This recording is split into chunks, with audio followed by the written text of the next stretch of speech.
So I started my whole renewal plan with the idea that I was going to do, I was going to make an effort to go back and take some courses at college. And some friends of mine had discovered that as a senior citizen, certain Massachusetts colleges let you audit things for free. And so I had great plans that that was going to be my renewal plan.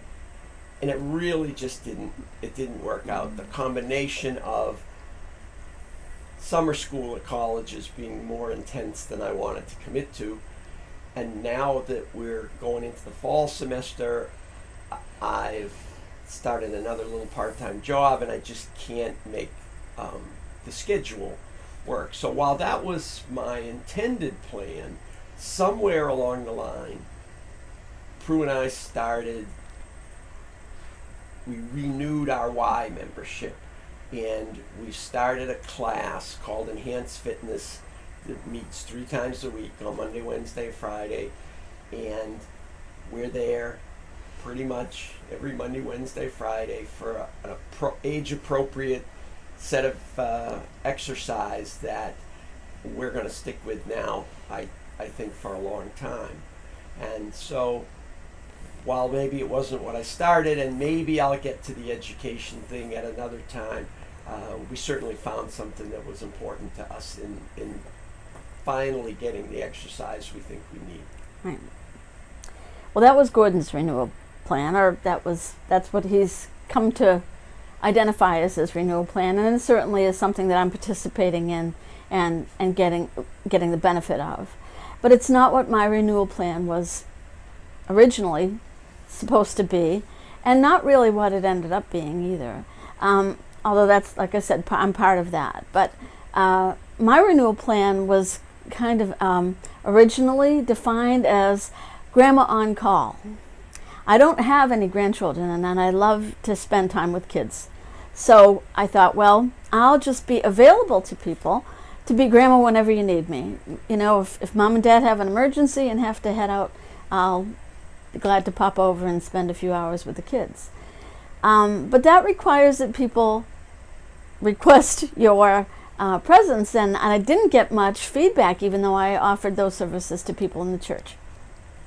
So I started to look at other ways that I could spend some time with kids, and I got some interesting opportunities. I went over to Pat Lomp's nursery school and spent some time there reading to the kids, which was really great fun, and I really enjoyed it, and it certainly fulfilled that need to spend time with kids a little bit. I also got a chance to help out with a family that needed some ushering back and forth of their kids for the summer, and that worked out real well. But one of the things that actually was my biggest part of Grandma on Call wasn't a 2-legged child at all, it was a 4-legged child.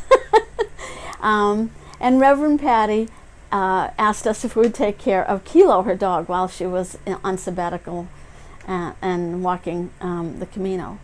So we did have Kilo here all summer, pretty much, for 3 months. And Kilo is a great dog, but he reminded me of a couple of things. It's not all give from their perspective. It's a lot of take, too. And so for the first time in a long time, we remembered what it was like to have to be there for some dependent person. Just like it would be for a grandchild, you had to make sure they got to places they needed to go to on time, like walks and those sort of things. They had to be fed on time. They had to maintain a schedule. It wasn't a life that melted with ours easily, so we had to make compromises. And it reminded me that being grandma isn't just about having fun with kids.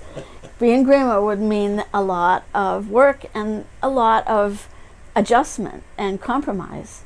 And so I learned a lot from that renewal. We'd had a dog for a long time, and we'd made a very conscious decision not to replace our dog because we thought we were at a time where we would travel more and start to be free. So we loved having the dog for a defined period of time, but it also kind of reinforced our decision that it's not the right thing for us right now. Maybe again later.